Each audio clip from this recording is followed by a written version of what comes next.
جو لوگ اللہ پر ایمان لائیں، کہیں کہ ہمارا رب اللہ ہے، پھر اس پر جم جائیں، ان پر فرشتوں کا نزول ہوتا ہے۔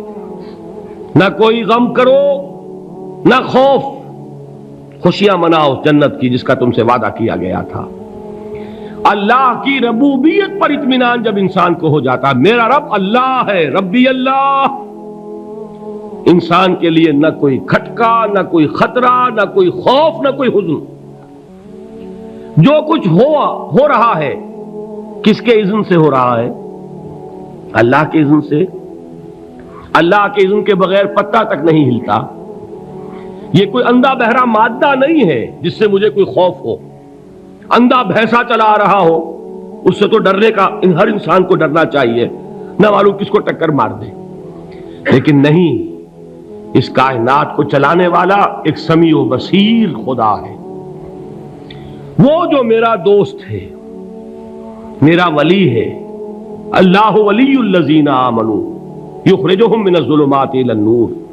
اللہ اہل ایمان کا ولی ہے، ساتھی ہے، پشت پناہ ہے، مددگار ہے، حمایتی ہے۔ بتائیے جسے یقین ہو جائے کہ اللہ میرا مددگار، اللہ میرا محافظ، اللہ میرا پشت پناہ، اللہ میرا حمایتی، اس کے لیے کوئی خوف ہوگا؟ اس سے کوئی ڈر ہوگا؟ میں مثال دیا کرتا ہوں ایک بہت سادہ، پنجاب کے دیہات کی۔ تو بڑا چودھری ہے اور کوئی غریب کسان ہے۔ اس غریب کسان کے جانوروں کو ہر وقت اندیشہ ہوگا چوری کا، کوئی میری بھینس کھول کر نہ لے جائے، کوئی میرا بیل کھول کر نہ لے جائے۔ لیکن جس کے بارے میں یہ سب کو معلوم ہو کہ وہ جو بڑا چودھری ہے وہ اس کا دوست ہے، اس کی بچیا کو کوئی خوف ہوگا؟ اس کی بھینس پر کوئی ہاتھ ڈالے گا؟ اسے کوئی اندیشہ ہوگا؟ نہیں۔ کیوں؟ کہ وہ بڑا چودھری، بڑا اس کا یہاں کا سردار، جاگیردار، سب کو معلوم ہے وہ میرا دوست ہے، کوئی میرے خلاف اقدام نہیں کر سکتا۔ اس دنیا میں یہ چھوٹی سی بات اگر آپ کے دلی اطمینان اور سکون کا باعث بن سکتی ہے تو ذرا تصور کیجئے۔ میں لفظ تصور استعمال کروں گا صرف اس لیے کہ اس کا ہم جس کو کہتے ہیں ادراک اور شعور کر نہیں سکتے، اگر کے ساتھ کر سکتے۔ اگر یقین ہو کہ اللہ میرا مددگار اور یقین ہو کہ اللہ ہر آن میرے ساتھ ہے، پھر کوئی خوف؟ کس کا خوف؟ کوئی شے اللہ سے بالاتر ہے؟ کوئی قوت اس سے زیادہ طاقتور ہے؟ کوئی اس کے ارادے کو بدلنے والا ہے؟ کوئی اس کی مشیت کے آڑے آنے والا ہے؟ یہی بات ہے جو حضور نے فرمائی۔ یہ ایمان کا حاصل ہے لب لباب، کہ دیکھو اچھی طرح اس بات کو ذہن نشین کر لو، اگر تمام انسان مل کر تمہیں کوئی نقصان پہنچانا چاہے نہیں پہنچا سکتے، مگر جو کچھ اللہ نے لکھ دیا ہو، اور تمام انسان مل کر تمہیں کوئی نفع پہنچانا چاہیں نہیں پہنچا سکتے، مگر وہ شے جو اللہ نے طے کر دی ہو۔ آپ پھر میں کہوں گا ذرا طاری کیجئے، اسے فرض کیجئے، اسے سوچئے۔ اگر اس حدیث پر ہمارا دل ٹھکا ہوا ہو تو کسی سے ڈر ہوگا؟ یہ مجھے نقصان نہ پہنچا دے، یہ میری رپورٹ خراب نہ کر دے، یہ میری انکریمنٹ نہ رکوا دے، یہ میرا یہ نہ بگاڑ دے، یہ میرا یہ نقصان نہ پہنچا دے۔ اس کا ڈر، اس کا ڈر، اس کا خوف، اس کی خوشامد، اس کے لیے جا کر طرح طرح سے اپنی عزت نفس کو ذلیل کروانا اس کے سامنے، یہ سب کچھ کیوں کرتا ہے انسان؟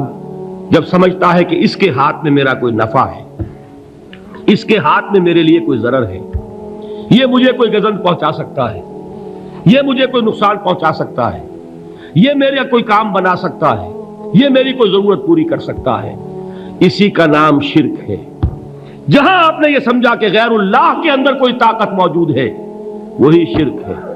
بتوں سے تجھ کو امیدیں، خدا سے نومیدی، مجھے بتا تو صحیح اور کافری کیا ہے؟ شرک تو یہ ہے۔ جس پر بھی تمہیں یہ خیال ہے، کلمہ ہے یہ کلمہ سوم، لا حول ولا قوت الا باللہ، ذرا اس پر دل کو کبھی اگر آپ تصور کریں، پھر فرض کریں، دل ٹھک جائے اس پر، کوئی طاقت نہیں۔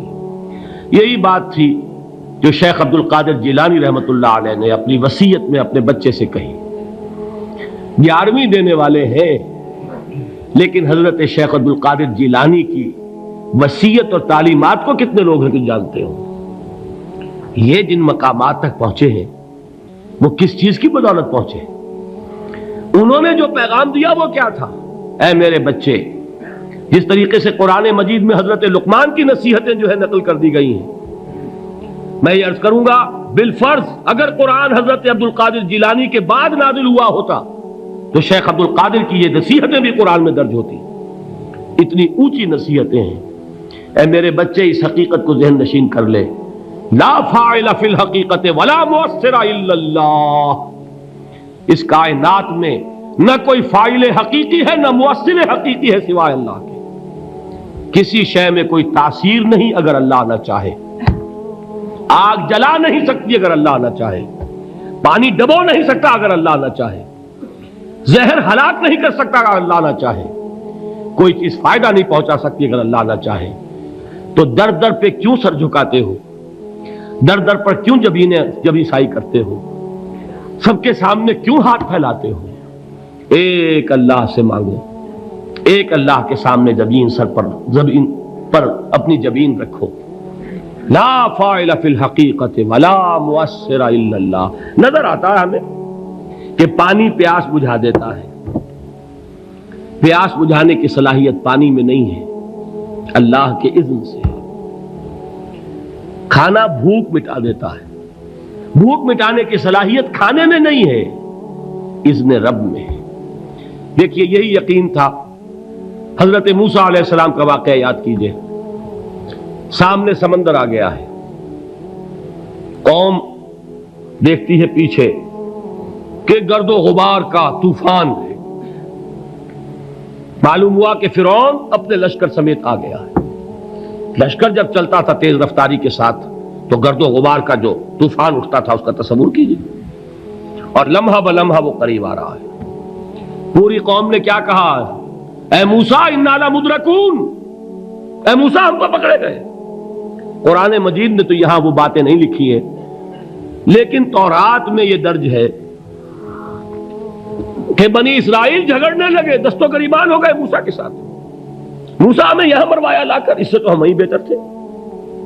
وہاں کھانے کو ملتا تھا، زندگی تو تھی، بیگار ہم کر رہے تھے، موت تو نہیں تھی.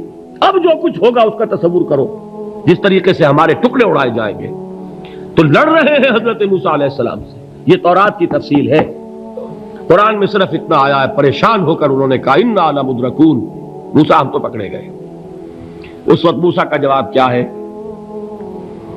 کلا ان معی ربی سیہدین. نہیں، میرے ساتھ میرا رب ہے، وہ راستہ دے گا.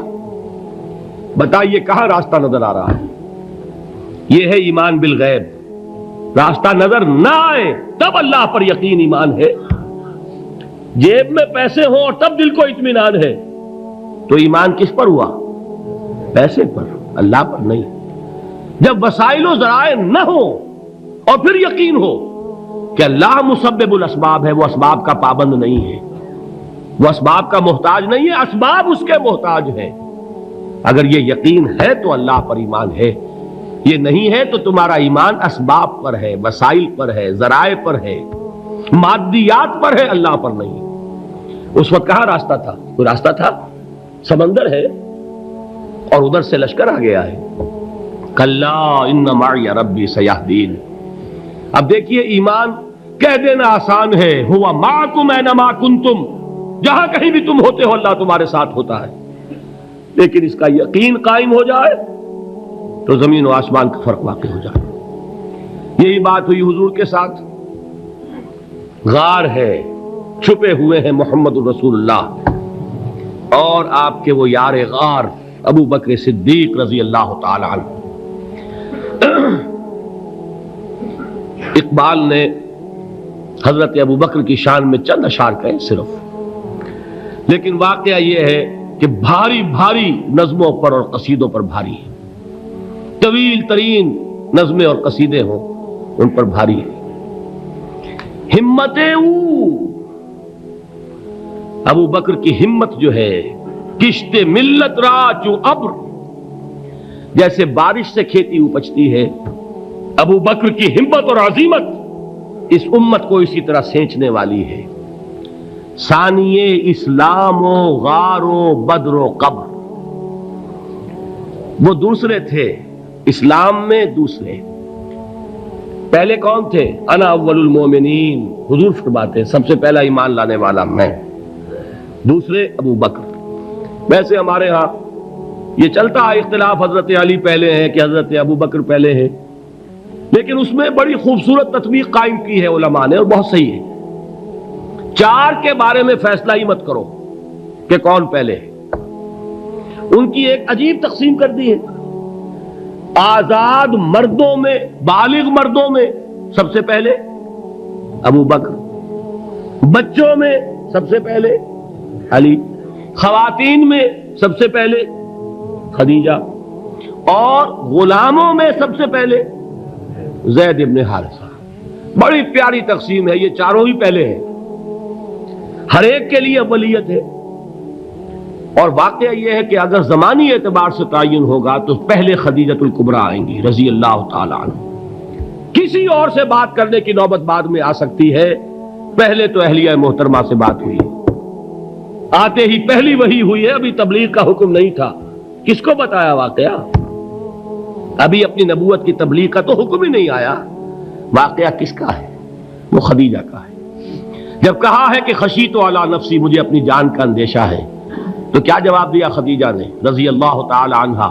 وہ صدیقۃ الکبریٰ ہے، صدیقات جو ہے خواتین ان میں چوٹی پر خدیجۃ الکبریٰ ہے رضی اللہ تعالی عنہا، اور صدیق جو مرد ہیں ان میں صدیق اکبر ہے ابو بکر صدیق رضی اللہ تعالی عنہ، لیکن صدیقات میں چوٹی پر۔ جب حضور نے فرمایا خشیت علی نفسی، کیا فرمایا؟ کیا عرض کیا؟ کیسے تسلی دی؟ نہیں نہیں، اللہ آپ کو ضائع نہیں کرے گا، آپ غریبوں کے ہمدرد ہیں، آپ مساکین کے تکالیف رفع کرنے والے ہیں، آپ بیواؤں کی سرپرستی کرتے ہیں، آپ مسافروں کی خدمت کرتے ہیں، اللہ آپ کو ضائع نہیں کرے گا۔ یہ یقین ہے اس خاتون کے اندر۔ خیر وہ ایک علیحدہ بات ہو جائے گی۔ میرے دل پر حضرت خدیجہ رضی اللہ تعالی عنہ کی شخصیت کا بڑا گہرا نقش ہے، جو وہ کوئی اور ہی وقت اور موقع ہوا تو بیان ہوگا۔ بہرحال اقبال نے ایک مصرے میں جو چار اولیتیں جمع کر دی ہیں، ہمت او کشت امت را چو ابر، ثانی اسلام و غار و بدر و قبر۔ اسلام میں حضور کے بعد پہلے کون؟ ابو بکر۔ غار میں حضور کے ساتھ کون؟ ابو بکر۔ بدر کی رات اللہ کا رسول سربسجود وہ جھاڑ، وہ گھاس پھوس کی جو جھوپڑی بنائی گئی تھی، اور وہاں تلوار ننگی لے کر پہرا دینے والا کون؟ ابو بکر۔ اور اس حجرہ عائشہ میں محمد کے بعد سب سے پہلے دفن ہونے والا کون؟ ابو بکر رضی اللہ تعالی عنہ صلی اللہ علیہ وسلم۔ وہ جو معاملہ میں سنا رہا تھا غار ثور کا، حضرت ابو بکر بھی حضور کے خیال سے لرز گئے ہیں۔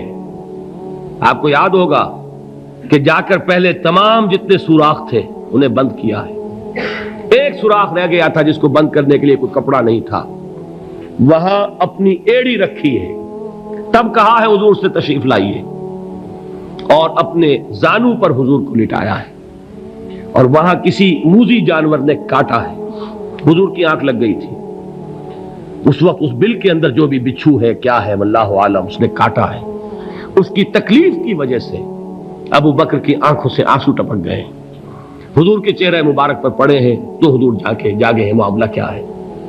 ایڑی نہیں ہٹائی وہاں سے، مبادا وہ جانور وہاں سے نکل کر محمد الرسول اللہ کو کوئی گزن پہنچا دے، ابو بکر کی ایڑی ہے، جس طرح چاہے کھا لے، ختم کر دے، جان نکل جائے تب کوئی آنچ آئے محمد پر تو آئے، لیکن جیتے جی نہیں۔ وہ ہے ابو بکر حضور کے خیال سے۔ اس وقت حضور نے پھر اپنا لعاب دہن لگایا ہے، اور اس سے پھر آپ کی تکلیف ختم ہوئی۔ جیسے خیبر میں حضرت علی کی آنکھ دکھ رہی تھی، اس کو جو شفا حاصل ہوئی ہے وہ بھی حضور کے لعاب دہن سے ہوئی۔ تو بہرحال اس وقت انہوں نے کہا ہے کہ اے نبی یا رسول اللہ، اگر اس وقت ان میں سے کسی نے غیر ارادی طور پر بھی اپنے قدموں کی طرف جھانک لیا تو پکڑے جائیں گے۔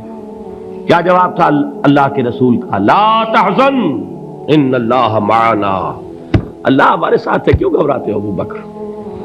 یہ ہے ایمان باللہ، میرا مالک اللہ، میرا رازق اللہ، میرا محافظ اللہ، میرا مددگار اللہ، میرا پشت پناہ اللہ، میرا دوست اللہ۔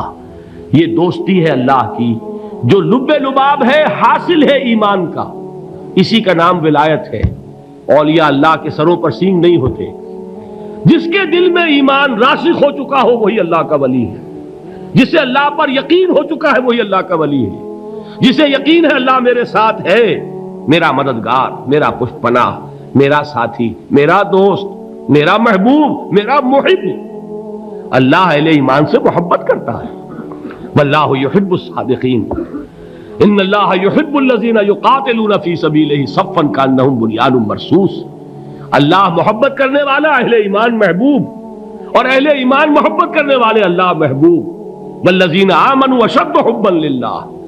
آپ تصور کیجئے جسے یہ رشتہ ایمان یا رشتہ ولایت حاصل ہو جائے، الا ان اولیاء اللہ لا خوف علیہم ولا هم یحزنون، آگاہ ہو جاؤ، اللہ کے دوستوں کے لیے نہ کوئی خوف ہے نہ کوئی حزن ہے۔